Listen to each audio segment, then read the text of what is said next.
So we're almost ready to start, and it's an absolute pleasure for me today to be able to present our next speaker, Ollie Wood. He's a teacher trainer. He's got an MA in TEFL and SL. He's worked across Europe. He's worked with some of the biggest publishers and most famous publishers around, especially us with Cambridge. He's a real advocate of using digital tools practically, so supporting and using things that actually do work and actually solve problems for us in the classroom when we teach. And that's really what all of today is going to be about. So without further ado, I'd love to pass over to Ollie, who's going to take you through his session around practical ideas for using digital tools. Over to you, Ollie. Have a great day. Thank you very much, Russell. Okay, so the first thing I'll do, as all of us do whenever we're teaching now, is share my screen. So let me do that with you. And I have almost figured it out. There we go. So you should all be able to see what's coming up in the webinar. So as Russell said then, my name is Ollie and I'm a teacher and teacher trainer based in Calabria. So I saw at the beginning, there were a couple of other Calabrese in the webinar. Fantastic, welcome. So today we are discussing digital tools. But as Russell just said, I'm not just going to give you a list of nice tools that I think work well. No, not at all. By the end of this session, I'd like you to have some very practical ideas for using digital tools in and out of the classroom. But before I go down that road, I'd like to take a moment to review some of the things that have happened in the last year. It's been a memorable one, and some of the things that have led me to delivering this webinar now.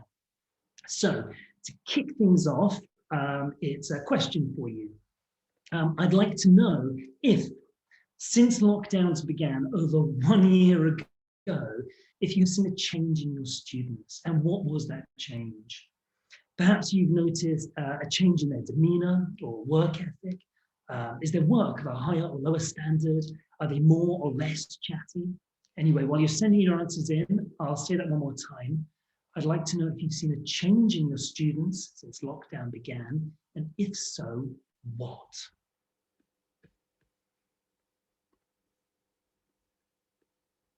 Now I'm going to have to briefly stop sharing so I can have a look at what you're saying to me. There we go. So I'm seeing less chatty, depressed, less motivated, more aware about learning. Okay, that's great. Getting bored, demotivated, depressed, less lively, oh dear. More creative, okay, that's excellent.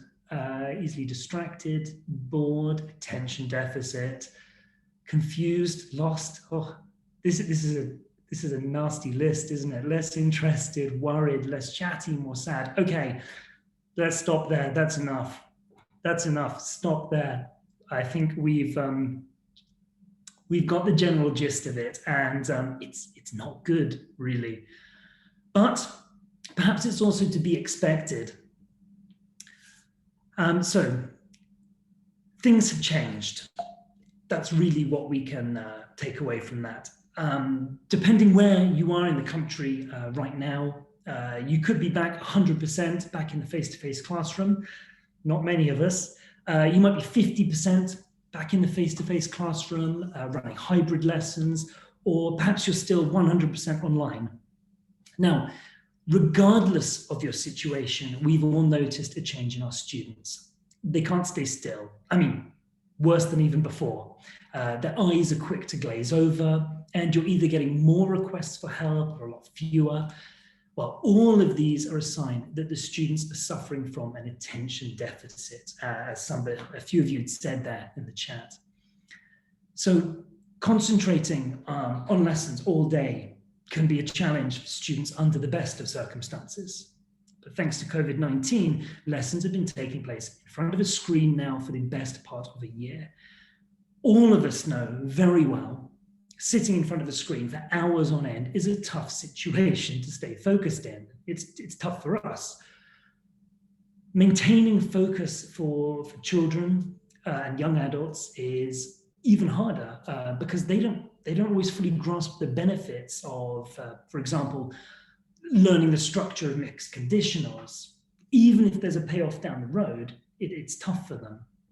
In short, when things are not intrinsically interesting, their attention span is short. Some parents may not understand why their children are having trouble focusing. They say things like, Giovanni can focus for hours on video games. How can he have attention problems? I think he's just bored. The reality is much more complex. Attention depends on a number of factors, including the activity of neurotransmitters, such as dopamine. Favorite activities tend to trigger dopamine activity, which aids learning and attention and keeps us engaged in things we find enjoyable. So the more you do something pleasurable, the more engaged you are and the more fun you have. As you can probably imagine, I mean, the opposite is also true. Okay, so brain chemistry aside, attention also has a lot to do with the room where learning happens. A typical classroom is set up to engage students. They're able to get positive reinforcement by watching their peers, hunched over worksheets, or having us ask them, have you started the question yet? However, if you're sitting by yourself with headphones on, well, we're competing with the entire internet. So our students right now have lower attention spans than before lockdown. So in addition to everything else we have to do as teachers, we now also have to help our students regain their lost attention spans. As you've probably guessed by now, a great way to do this is with digital tools. So this brings me to a poll that I have for you. I'd like to know how often you use digital tools, either inside or outside of your classroom. The options are often, sometimes, rarely, and never, as you've probably seen on the pop-up now. Perhaps you regularly use a tool to play a revision game or introduce a topic, or maybe you completely avoid them, which is fine, and probably why you're part of this webinar now. So I'll say it all the time. I'd like to know how often you use digital tools, either inside or outside of the classroom. So let me, again, stop sharing so I can see what's going on. So some of you are responding in the chat with all of the options. Always, often, often, always, often. Okay, and here we have then the poll results. And I am delighted to see that often is right at the top there with 2/3 of you. That's fantastic. Sometimes rarely. And nobody is hitting never. I am delighted. Well, that makes my job right now much easier. Wonderful. Okay, that is great news. I'm hoping then by the end of this webinar, we can see that number go up. So more and more of you are using them often. Right, let me get the screen sharing back up. There we are. So thank you for your responses. Let's take quick stock of where we are now. So pre-COVID-19, digital tools were obviously present. And as we've just heard, many of you were and are already using them in your classrooms. But now, thanks to the various lockdowns, technology is literally everywhere in education. And traditional methods for teaching have gone through a dramatic transformation. Now, many people are saying, I can't wait for things to go back to the way they were. And in many areas, going to restaurants and bars, I completely agree, but not with education. We don't want to go back to how things were. We want to go back better. We want to take the good things that we've learned in lockdown and bring them into our classrooms. Using technology for education provokes students' curiosity, boosts their engagement, and leads to better learning and comprehension. These factors are a priority for every effective teacher. Well, I hope so, but... Hi, Sarah, are you okay? I think I'm hearing things. So these factors are a priority for every effective teacher. They can be easily achieved using digital tools in the classroom. So in order to use digital tools, though, we also rely on other bits of technology. So let's have a look at what you're already using very briefly and see then how digital tools can be added in. So first on the list has to be the interactive whiteboard.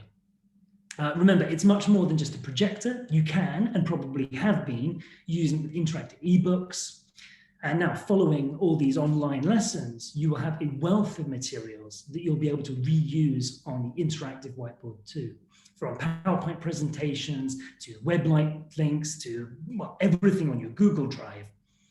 And remember, the IWB can also save your board work and you can upload it to a platform. So it's perfect for sharing. So if students were absent or for revision lessons, the work's already done. You've probably also become comfortable with flipped learning. Now, I won't go into too much detail here on the hows, whats, and whys of flipped learning, but so we're all on the same page, quick definition. Flipped learning is a rotational model of blended learning, where students consume the traditional input material at home, and then during class time, they complete work assignments traditionally given as homework, as well as other activities such as team-based or project-based learning. Flipped learning became much more widespread over lockdown because, well, it simply doesn't make sense to watch the students read an article online. It's better for them to read it outside of class, and then when they meet you in class, you can work on the content and the language. Well, we should absolutely keep this. Let's keep the classroom for language analysis and activities that encourage the meaningful use of language. It's a similar story with testing. When we moved online, we moved our tests online too and started using Google or Microsoft Forms. Then there's also BSmart, the first educational hub in Italy, which provides interactive ebooks, classrooms, and tests. One of the main benefits of running tests online is that it saves us time. Marking is much quicker and it's easier to record the results. Now, I appreciate that many teachers worry that students may cheat on online tests. And well, while that may be true, they also try to cheat in class. So worrying about students cheating on summative tests, it doesn't achieve much. The solution is to move away from summative testing. This way, nobody can cheat. So we need to move towards the application of knowledge, productive tasks, and ongoing assessment. And so this brings me then, finally, to digital tools. In short, they fit in with this new teaching reality, and they help our students in all of the right areas. They make learning more pleasurable, which ultimately increases student attention spans. Many of these tools can be used on the interactive whiteboard. They can be used as part of a flipped classroom. They can form part of ongoing assessment, and they can also encourage collaboration. This is a vital student success skill necessary for work and life in the 21st century. Now, before I dive in, I want you to know that I'm not going to teach you how to use these tools. We just don't have time for that. So what I'm going to do is present you with the practical tips for using them. Then, if you like the sound of what I'm saying, but you don't know the tool or you don't know how to use it, don't worry. At the very end of the webinar, I'll provide you with links to some video tutorials so you can figure out how to use them and then apply these tips.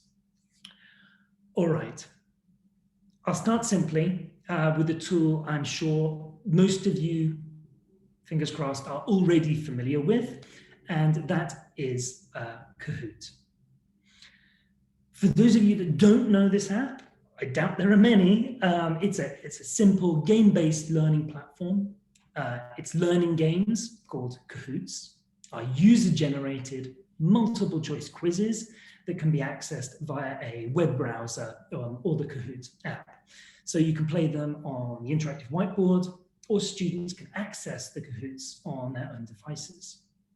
Now, because Kahoot gamifies learning, it can entice and reward learners and even create excitement and help lesson flow. Gamification also distracts learners from stress or anxiety, making them more open to learning, which is exactly what we need right now. So playing educational games can lead to increased levels of intrinsic motivation, which is, as I mentioned before, what we need now. So here's an idea then for you for building Kahoot into your lessons. I think that there are really two ways to use Kahoot with your class, and it depends on how familiar the students are with the app and how confident they are. So firstly, for less confident learners or those who are new to Kahoot, I'd recommend following these kind of steps. So firstly, obviously perhaps, make your Kahoot. So this should be either on vocabulary or grammar that you are going to study or have been studying. It works really best with Lexis and grammar, but you could sort of spread your wings and try other Kahoots as well. So make your Kahoot. After that, make sure you don't just give it to the students with no build-up. Introduce it nice and slowly. Think of it like a trailer to a film. There has to be this build of interest so you can really get their attention and then they become eager to play the game. After that, play the Kahoot in team versus team mode. Those of you that are familiar with Kahoot know that there are two options. There's team versus team and player versus player.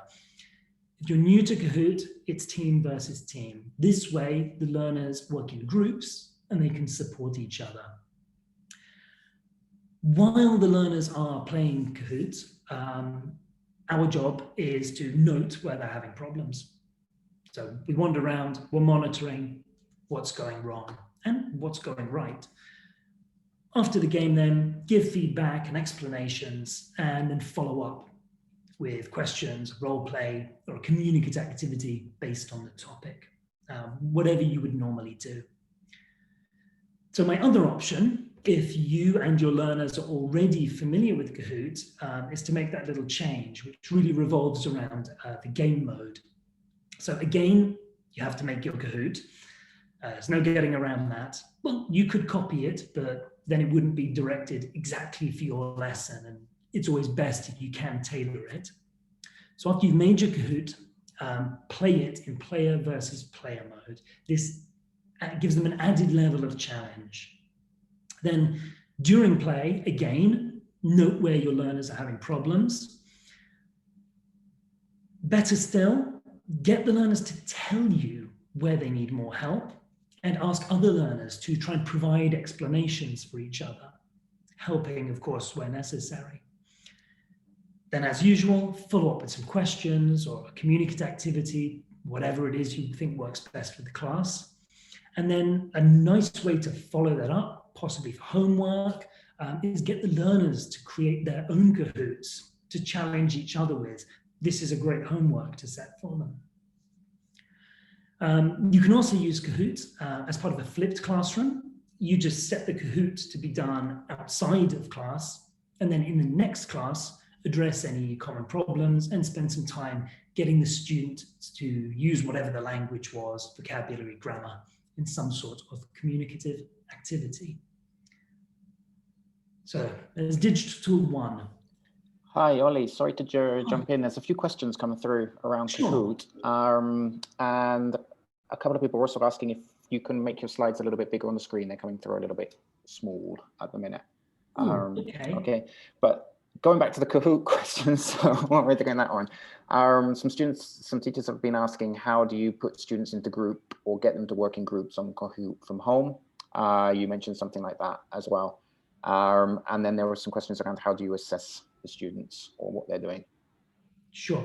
Tell you what, should we save those questions and we'll come back to those right at the end in case I answer them as we go through. But excellent questions, and let's definitely come back to them. I've pulled my slides a little larger, as large as I can. Is that better? Just check the chat. check the chat. I mean, it looks good to me, but I'll take this opportunity. Perfect, and some betas coming through now. There you go. Okay, beta, thanks. Yes. Excellent. Okay, so let me move on to the next tool then. So the next one I would like to talk about is one called Chatterpix. Now, this app allows you to give a voice to pictures and bring them to life. Best of all, it's engaging and very easy to use. Chatterpix can encourage creative expression from learners who don't usually like to talk in class. Taking on the identity of the image they choose reduces anxiety for quieter learners, and it can give them the confidence they need to use target language. And actually, I'll let my friend here explain a little further for you. Thank you, Ollie. Now, because the learners can re-record their audio until they're happy with it, they won't feel the pressure of producing spontaneous speech, and they have the opportunity to reflect on and refine their performance before saving their final version. Thank you very much. So, here are some ideas then for using Chatterpix. Let's start with vocabulary. Imagine you have a rather dull set of vocabulary to teach. Objects in the house, for example. Now, normally you would just group the students and they'd study the vocabulary and then maybe see it in a reading or a listening text. Or you could allocate each learner an item and get them to make a Chatterpix, which verbally defines what it is. These videos could then be used to play a class game of What Am I? First, you would just play the audio. You fill me with water, I get very hot, I live in the kitchen, and I help you make tea. And then simply reveal the talking image. At higher levels, learners could demonstrate their understanding of grammar points. The students could record a short explanation in the character of their favorite pop star. I'm giving away my age here. Adjectives which describe opinions or attitudes, for example, amazing, usually come first, before more neutral, factual ones, for example, red. Another idea is for learners to use Chatterpix for practicing pronunciation, perhaps a particular sound that they're having difficulty with. Perhaps by reciting a tongue twister or poem which repeatedly contains a certain phoneme. She sells seashells by the seashore. The shells she sells are seashells, I'm sure. So if she sells seashells on the seashore, then I'm sure she sells seashore shells. And I got that right. Now, the key point here is that a layer of fun has been added to make what might normally be quite a mundane task more enjoyable and therefore more memorable. Of course, we can join in the fun too. We could use a Chatterpix video to give instructions, explain a language point, or introduce a new topic. Okay then, open your books to page 36 and look at the photos of some well-known vampires. And in a nutshell, that's Chatterpix. It has endless ways that you can apply it and use it. You can keep and save these Chatterpix that the students make, and again, use that for continuous assessment. Okay, the next digital tool I'm going to talk about is Evernote. This is a well-known, well-established productivity app, and its potential for helping you as a teacher and helping your learners is huge. You can use it to make lists, organize as notebooks, but Evernote also does much more. In each notebook, you can add a note, which can be in different forms, text, video, audio, images, anything you can think of. And you can add thousands of notes to a notebook and also add tags to each one. So this is great for keeping records of lessons or storing activity ideas for classes. And you can tag them with the level or the topic, and so you can search for them very easily. Tagging is also great for the language learners who can organize their notes or audio samples clearly and again, search easily. However, one way in which I use Evernote, and the idea which I want to share with you now, is as a class dictionary. The first thing you need to do is set up an Evernote account. Again, if you don't know how to do that, I'll share the video tutorial at the end of this. Once you've set up your account, you then create a notebook for your class, which is really very simple. Then every lesson, you can add words to the notebook by creating new notes. Type in the unit as the title of the note. Add the words, examples, definitions, images, audio, and then hit save. You can access your notebook on the class computer, as well as on your phone or tablet. And now, most importantly, you can also share it with your learners and give them access. Now, I think it's a good idea to create a class dictionary together. Ideally, start the dictionary at the beginning of a unit of learning. Tell your learners that each lesson then you'll decide together which words and phrases to add to the dictionary. This gives them some ownership over the learning. Then how many words you add would really depend on the class, but it could be as many as 5 or 6, probably not more than that, or it'll become overwhelming. And you need to make it a bit challenging for your learners, but not demotivating. So as I say, don't add too many. Make adding words to the dictionary part of the lesson routine. 5 minutes before the end of a lesson, ask the class to help decide which words or phrases to include. Perhaps these could be words that you've already put up on the board or have been talked about in the chat. However, later, you might want to guide them a little bit about the language they choose, make sure it's relevant, make sure it's a decision everyone is making together. You'll also probably be adding the content yourself in the beginning, but then later you could give that over to the learners and they could take it in turns, add content to the dictionary. This may just be typing in the word or making an audio recording. Recording the audio, especially for younger learners, can be quite fun, could be a reward even for good work or good behavior.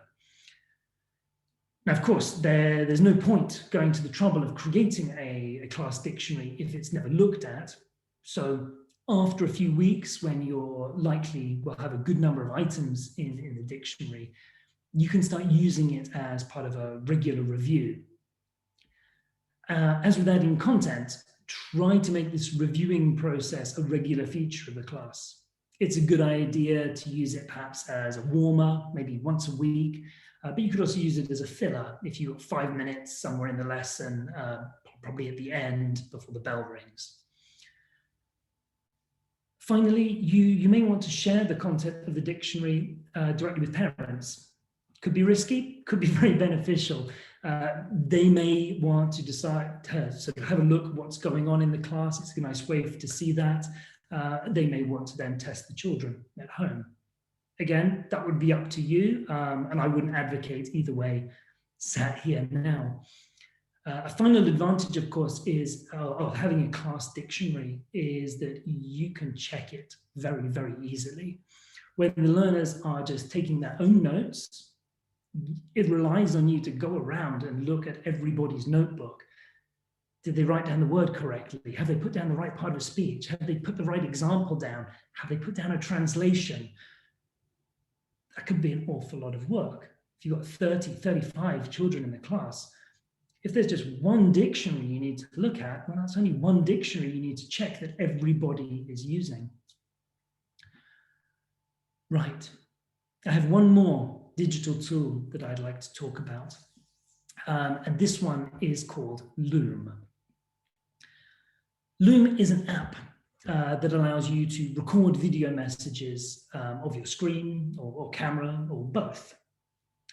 Now, you may be thinking, okay, so how does that help me as a teacher? Well, let me ask you this. How do you give feedback on learners' work, on online portfolios or dialogues they've created or comics, or if they've made a video of pronunciation practice like a Chatterpix? The best, most efficient way to do this, in my opinion, is through screen capture software like Loom.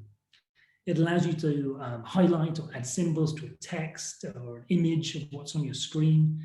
And then, of course, you record spoken feedback. So if it's a video, you can play, pause, give your input, play again. Not only does this save you time marking, but people, and so your students, retain more information via video than text. So allow me to show you one way of using a tool like Loom to give feedback. Now, firstly, remember that the aim of giving feedback is to help students improve and encourage them to continue writing or speaking. So 5 minutes of negative feedback is not going to be very motivating. Secondly, make sure learners know what to expect and can open and watch your video. You could do a class activity to prepare them for this. Then, when giving feedback, identify the language and skill areas that you want to focus on before you start. You might find it easier to highlight the text before you start recording, which is what I've done in this screen capture that I'm showing you now. I highlighted the text before I started making the video, so it helps me focus. Otherwise, I could be talking for half an hour. It's also a nice idea to use criteria to help you, especially if you're preparing learners for an exam. Make sure so in Cambridge exams, for example, there's certain criteria, communicative achievement, organization, language.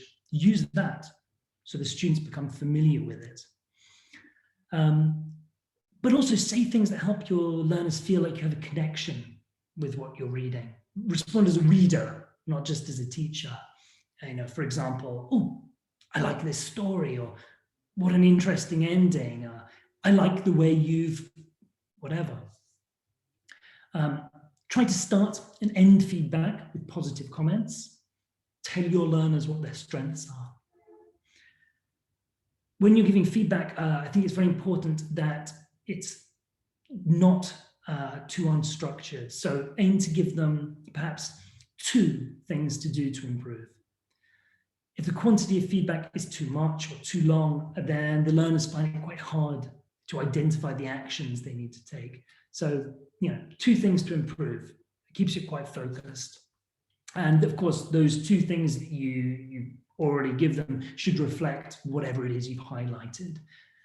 So try not to highlight every single error that you find in the text. Tempting as it may be to do, I've been there. You're reading the text, you think, they know this. Okay, maybe, but is there something more important that you need to focus on? I know you've heard this before, but keep feedback short and simple. So for lower levels, it should be just 1 or 2 minutes. That's more than enough, especially if you're delivering the feedback in English. If you're giving feedback on an essay, perhaps for a high school student, 4th year, 5th year, then the feedback could be a little longer, but I'd still say keep it as simple and as encouraging as you can. Finally, it's best to introduce your students to video feedback over time. So alternate between the written feedback that they're used to and spoken feedback. It helps them get used to the process. You might even choose, to just use Loom for feedback at the end of a project, perhaps, or longer pieces of work. So, perhaps one of the most important things to remember with all these digital tools is that when you've decided to use one in a lesson, it's very important that you give it space. If you're using them as an afterthought or as a one-off, they will be less effective. So incorporate digital tools best. They should be planned into your lesson and used reasonably regularly. So as I mentioned with the class dictionary, 5 minutes in every lesson, you add to it, 5 minutes once a week, revise from it. That about wraps it up for the digital tools that I want to talk about. But as promised, I'm going to give you the links to the tutorials now in the chat box. So if everyone stops typing briefly so they don't get lost in the mix, and I will just copy and paste those for you. So if you've heard something there that you find interesting, which I very much hope you do, these are the tutorials that can help you. There we go.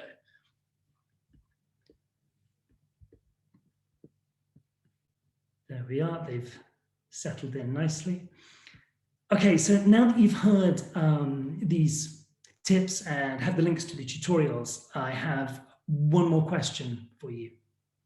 And it's another poll, so a nice easy one. How likely are you to use one of these digital tools we've just looked at in your classroom? The options are very likely, likely, unsure, not likely. So do you see your students using Chatterpix to demonstrate their understanding of grammar points? Or can you see yourself creating a class dictionary on Evernote? There's the poll for you. How likely are you to use one of these digital tools we've just looked at in your classroom? I'm nervous now. I'm hoping you've all hit very likely.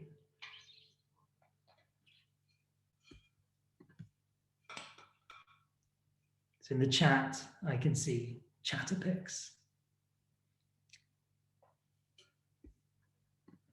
Likely, but they'll start using the cell phone for other purposes. We'll talk about cell phones in just a moment. Let's wait for Fabio to give me the results of that poll. He's leaving me waiting.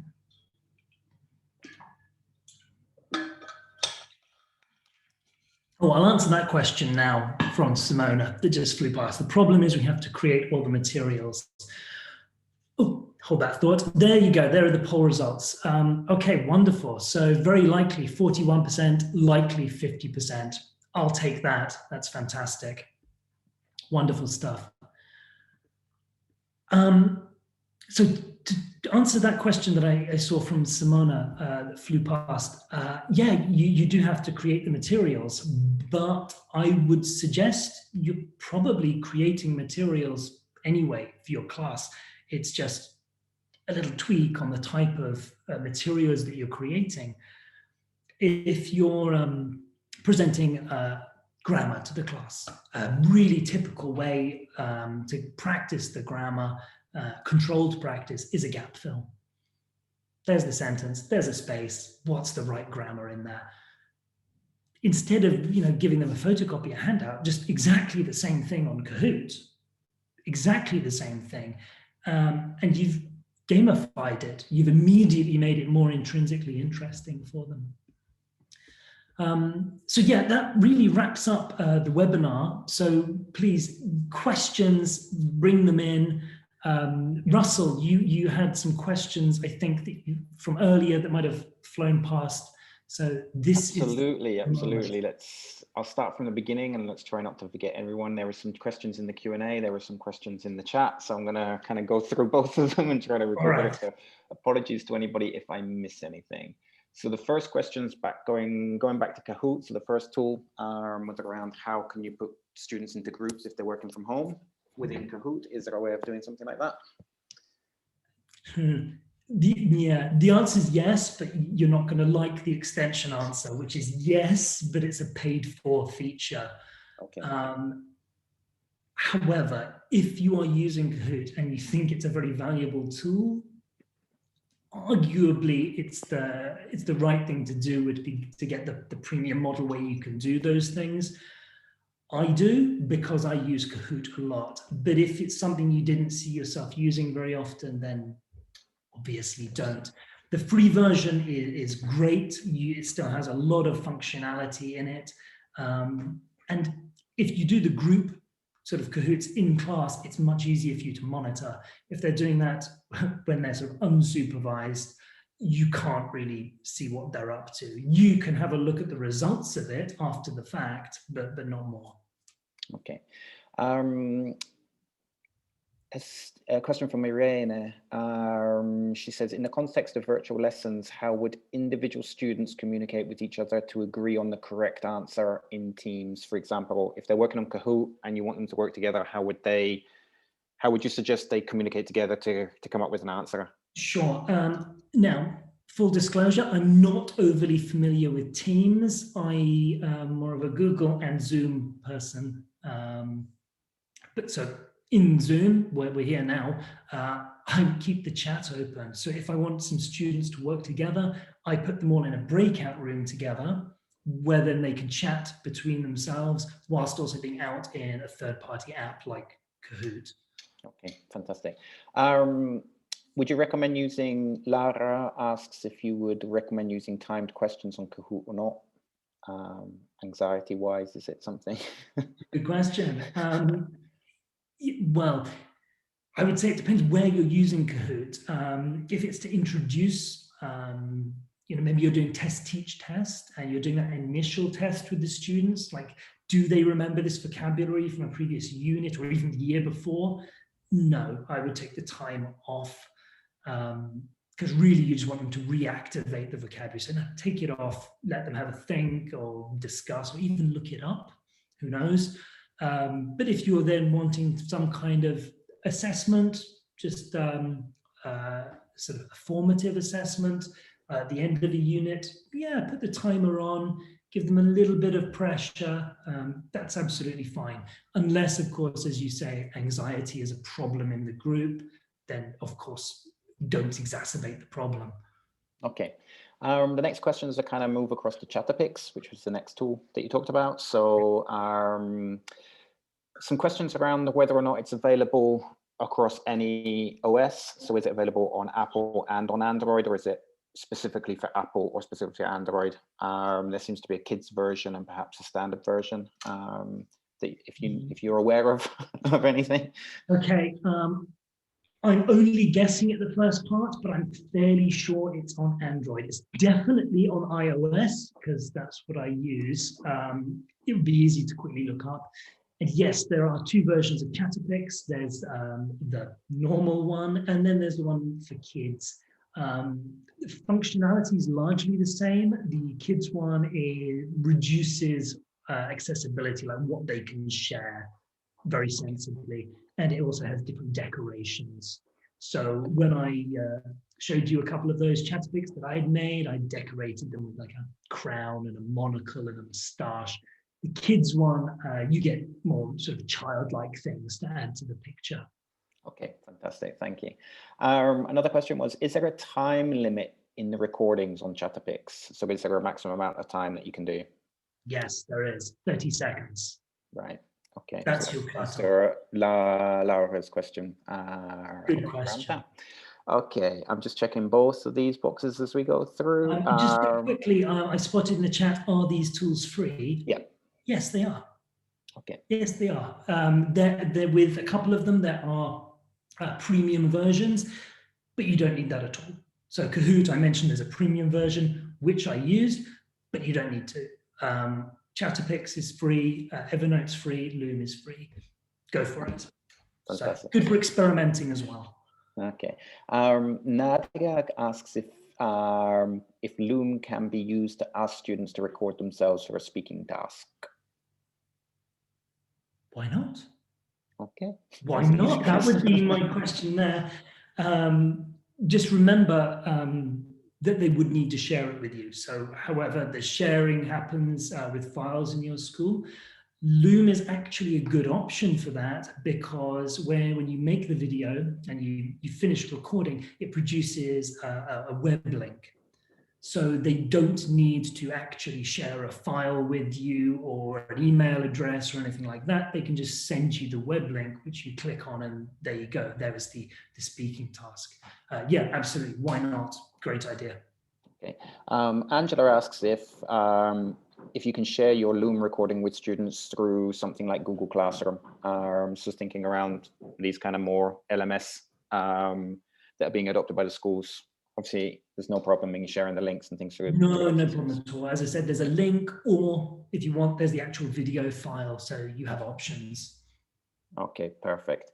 Grazia asks if you could suggest some digital tools to put audio to pictures or short videos. I'm perhaps thinking that Loom might be able to do this. So you've got pictures and then the student can talk over the top. Yeah, absolutely. So with Loom, because it's recording whatever is on your screen, and as you may have noticed on the slide I shared, a little picture of you in the bottom, you can turn that picture of you on and off, so they could absolutely display anything. They could even cycle through a PowerPoint while recording their voice over the top of it. Lots and lots of options. Whatever you can imagine to do with audio and video, Loom has the capabilities to do that. And again, it's free. Okay. Next question is from Louise. She says, so on Zoom or on Teams, you have breakout rooms if you're using that as your platform. Instead, on Google, with Google Meet, there isn't a breakout room option. So what would you do if you were using Google to be able to get students to work together, for example, as you suggested on Zoom or Teams? So let's say that you were using Google. This is a tough question for you. What would you do? Who was that? So that's from Louise. Thanks, Louise. If you are on Google, it's unfortunate because breakout rooms, as everyone now knows, are amazing. It's the best alternative to face-to-face group work.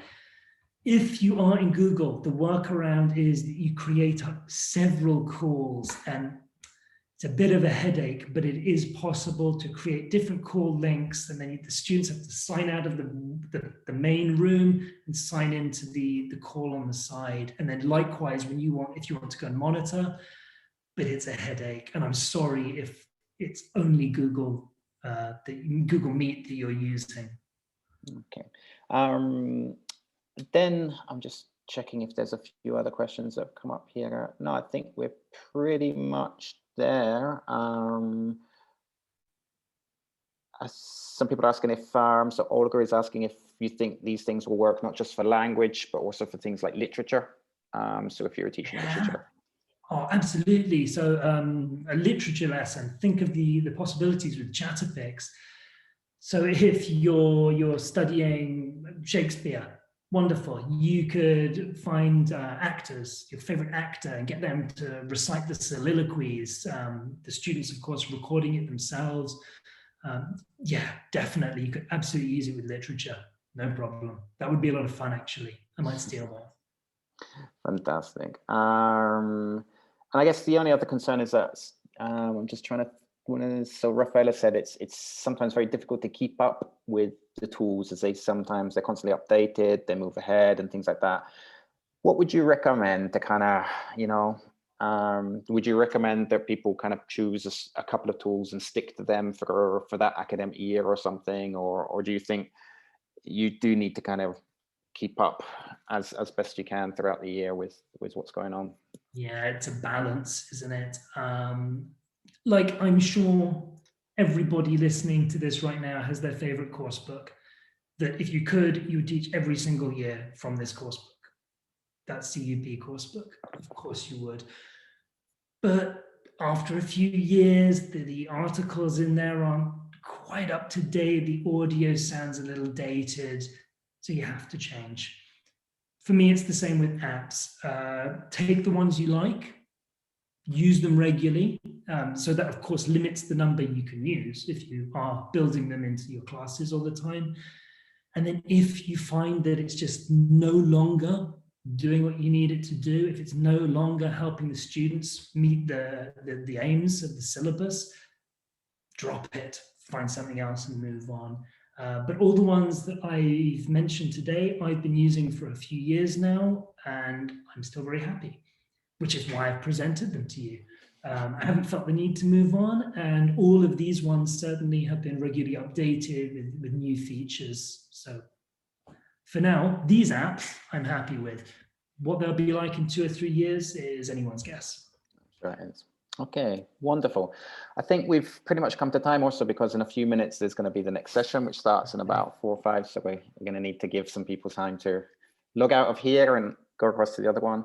Just to repeat to everybody that, like I said, this session has been recorded. The playlist will be available for next week. We'll make sure that when we put up the blog posts talking about these events, we'll include the links again that Ollie shared in the chat. So you'll be able to get hold of all of that. Thanks again for everybody, and check out your emails if you've signed up for the next session, which starts in around about 5 or 6 minutes on the other channel. Okay, thank you very much, Ollie. Thanks for your time today. Thank you for everybody that's joined us as well. It's been wonderful to have you all. Thank you. Bye-bye. Bye-bye.